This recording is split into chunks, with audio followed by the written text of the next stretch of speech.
Bonsoir à tous, donc on est heureux de pouvoir vous retrouver ce soir.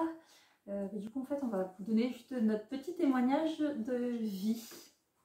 Voilà. Donc, bonsoir à tous, je m'appelle Pierre-Marie, je travaille dans le bâtiment. Je suis d'une famille athée où le prénom de Jésus n'a jamais été prononcé. Et donc moi j'ai reçu le baptême en tant qu'adulte le 19 avril 2014. Et les personnes qui me connaissent depuis très longtemps, ils ne croient toujours pas. Et pour cause, parce que moi je pensais que l'église était sectaire, fermée sur elle-même, à faire des blabla ennuyés et endormants, puis à vouloir guider nos vies. Donc moi, je m'appelle Elisa, donc je suis actuellement en congé parental pour m'occuper de nos 4 enfants. Je suis également issue d'une famille non croyante. Alors pour mon père, c'était vraiment voilà, l'église était vraiment qu'une grosse bêtise.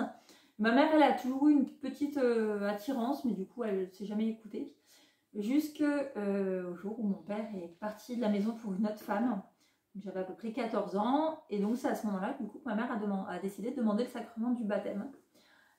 Chose qu'elle n'a pas voulu faire seule, puisqu'elle trouvait ça un petit peu égoïste en fait de faire partie des enfants de Dieu et pas nous.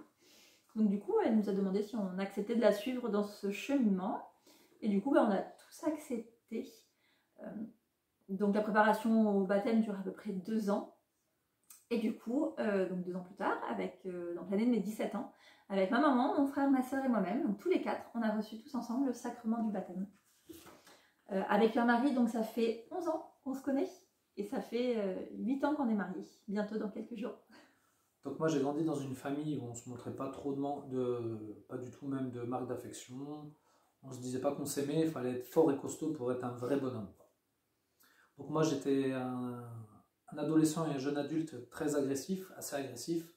J'étais très mal dans ma peau et la colère me rongeait. Et à chaque mauvais coup, moi je pensais qu'une chose, c'était la vengeance.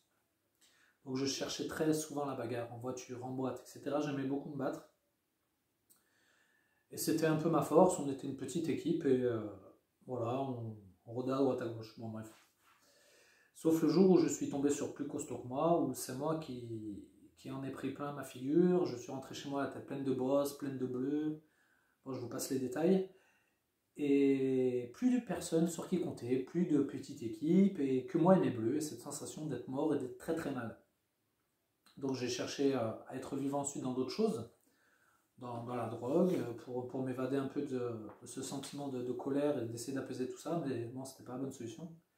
Dans la pornographie aussi, cette sensation d'être aimé qui est assez bizarre, et dans diverses choses que le monde peut nous proposer.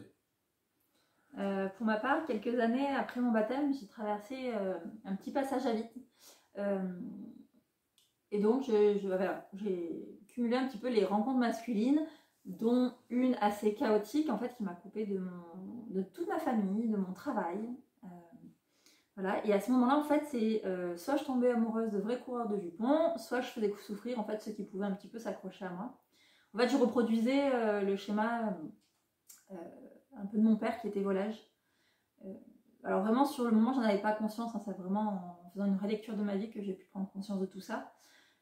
Et ce fut vraiment un passage de ma vie dont je ne suis pas du tout fière, même si en fait aux yeux de la société actuelle, j'ai rien fait de mal, j'ai juste profité de la vie. Cette période a duré voilà, à peu près 2 ans, je pense, mais j'étais vraiment pas du tout heureuse, j'avais honte de moi, j'allais presque plus à l'église parce que je m'en sentais plus du tout digne, et en même temps les peu de fois où j'y allais, j'avais une telle paix, une telle sérénité, enfin, j'avais vraiment l'impression que je pouvais laisser tout mon fardeau là au pied de l'autel. Voilà, ça faisait vraiment un bien fou les peu de fois où j'y allais.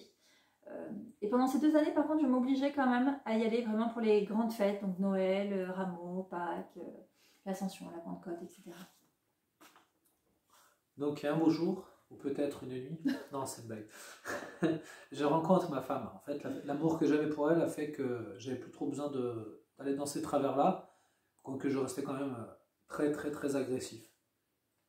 Donc quand on s'est rencontrés, ma femme a essayé de me traîner tant bien que mal à notre première messe des Rameaux. Moi j'avais jamais mis les pieds dans une église, je ne voulais surtout pas y mettre les pieds.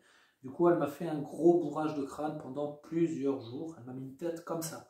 Donc pour lui faire plaisir, j'ai dit bah allez, allons-y gaiement. Et donc elle était très très courageuse de m'emmener dans cette église parce qu'elle savait très bien ce que je pensais de l'église. Donc madame traînait son boulet, c'est-à-dire moi-même, dans l'église. Et là je respectais rien du tout parce que mon but premier était de repartir le plus vite possible. Donc je faisais pas de signe de croix, je ne me levais pas, je me foutais des gens, je rigolais d'eux. avec les chants en prime, l'orgue, un coup debout, un coup assis. J'ai dit à ma femme, j'ai dit c'est bon, on se barre, j'en peux plus quoi. Donc je faisais le zwa, je faisais n'importe quoi. Et du coup, elle avait tellement honte que ben, on est parti. Et puis est arrivé le moment, bah, comme vous, bien évidemment, où on parle mariage. Donc la date arrêtée, photographe, etc., tout team. Ma femme a remis l'église sur le tapis. En fait, pour moi, il était vraiment inconcevable de ne pas être mariée devant Dieu. Parce que pour moi, en fait, il y avait qu'une union devant Dieu, en fait, qui pouvait être solide. J'avais vraiment essayé d'éloigner Dieu de ma vie et ça n'avait pas réussi. Voilà, cette paix que je ressentais quand j'allais à l'église, je voulais de nouveau la ressentir. Je voulais que Pierre-Marie la ressente. Je voulais vraiment qu'en fait, on ait une relation sereine et apaisée.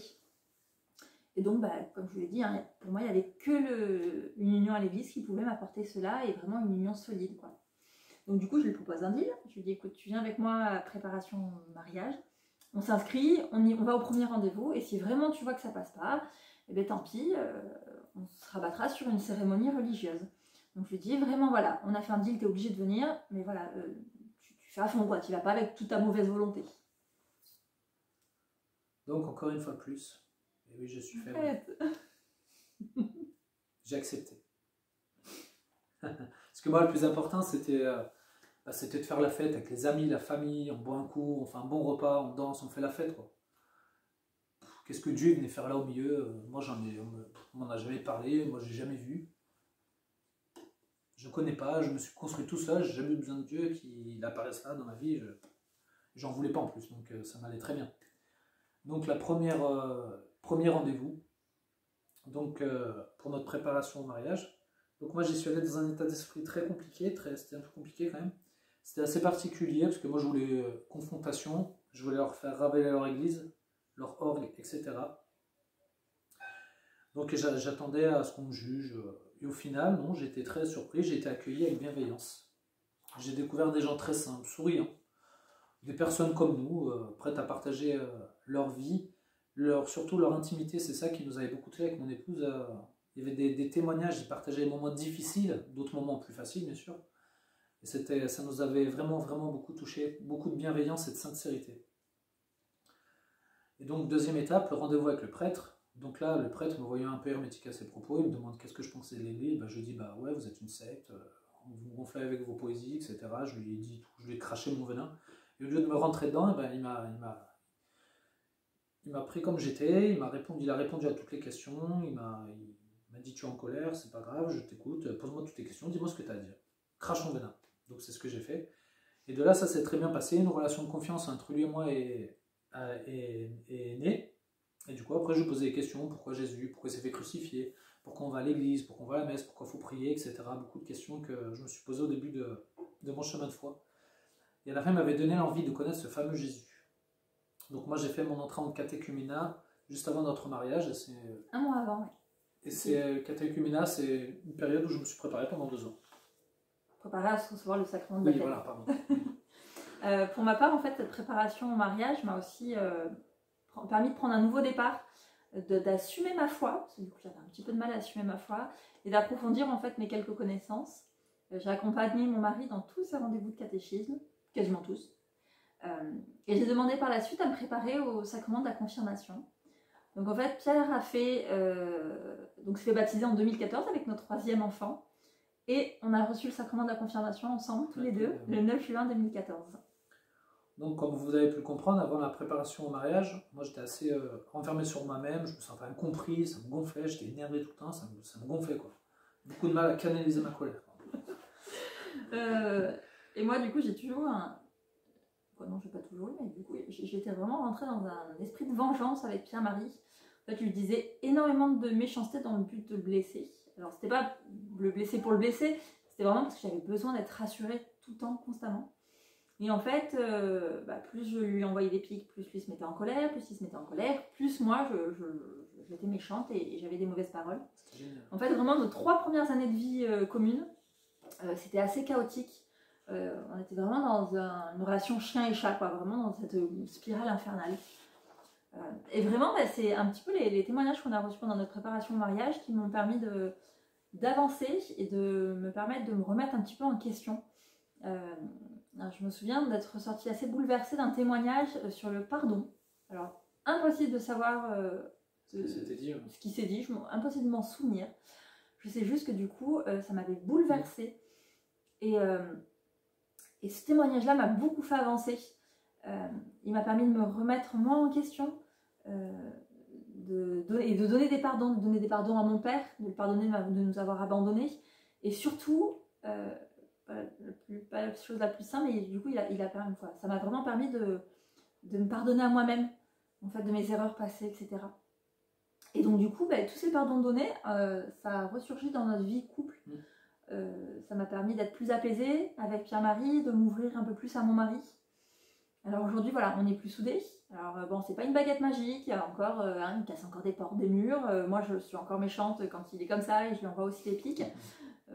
Pour tout vous dire, on a même dû se faire aider un petit peu parce qu'on avait des petits soucis de communication, on avait un petit peu de mal à communiquer. Mais en fait, on n'a pas attendu que la situation s'envenime, on a de suite demandé de l'aide en fait pour pas retourner dans cette spirale infernale. Et vraiment, en fait, maintenant, quand on rentre dans une situation en fait, qui peut être conflictueuse, on va de suite s'isoler et on va demander de l'aide. Alors, du coup, on va demander, nous, l'aide au Seigneur. Par l'aide de la prière, on vient lui demander de nous apaiser, de nous aider à pouvoir communiquer, à trouver les mots, voilà, pour apaiser l'autre, etc. Et donc, prière, le mot prière, très compliqué. Du coup, petite anecdote, ça nous avait paru énorme, une prière. On ne savait pas prier, on se disait, mais zut, on pensait que c'était réservé un peu à une élite, en fait, de prier. Et puis, à la sortie d'une messe, un jour, on nous a donné une petite neuvaine à faire. C'était une neuvaine à Saint-Joseph. Donc, une neuvaine, c'est une prière sur 9 jours. Et puis, doucement, ça nous a permis, en fait, de comprendre que prier, c'était vraiment simple. C'est vraiment un cœur à cœur qu'on a avec le Seigneur. En fait, tout simplement, on lui parle. On lui parle et on essaye d'écouter ce qu'il peut nous dire. Voilà. Ouais, le Christ est rentré doucement, vraiment doucement dans nos vies. On ne s'en est pas trop rendu compte. Maintenant, avec du recul, oui, on se rend compte qu'il a fait beaucoup, beaucoup pour nous. C'est une puissance calme. Il est rentré dans nos vies, comme ça, comme je vous l'ai dit. Il nous accompagne dans nos prières, dans nos joies, dans nos difficultés. C'est vraiment notre béquille, en fait, le Christ. Et ce que moi je suis convaincu, en tout cas, je ne sais pas mon épouse, mais je le souhaite, c'est que le Seigneur, il nous aime d'un infini amour. Et c'est ça qui est important, et c'est ça qui a changé nos vies, quoi. C'est le Seigneur, c'est son amour pour nous. Et c'est là, il est venu, il nous a sauvés, quoi. Et c'est vraiment quelque chose d'incroyable. On pourrait en parler pendant des heures. On en a pas des heures. Et du coup, moi, voilà, juste une petite chose que je voulais vous dire. En fait, il y a un couple qui nous préparait au mariage et qui on avait invité à notre mariage, nous avait dit, mais ce jour-là, en fait, vous étiez vraiment pas 2, mais vous étiez 3. C'est une phrase que j'ai mis longtemps à comprendre. Et pourquoi 3 ? Et en fait, parce que du coup, le Seigneur va vous accompagner, en fait, du moment où vous êtes mariés à l'église, le Seigneur va être là auprès de vous, il sera au milieu de votre couple. Voilà, et vous avez juste à lui demander et il peut venir vous aider et vous accompagner pour surmonter des périodes qui peuvent être difficiles ou des périodes de joie. Voilà, donc on va vous laisser, on va peut-être un petit peu échanger après notre témoignage. On espère vraiment vous revoir assez vite, voilà, parce que vous nous manquez quand même un petit peu. Voilà, et puis une bonne soirée à tous. Bonne soirée. Au revoir.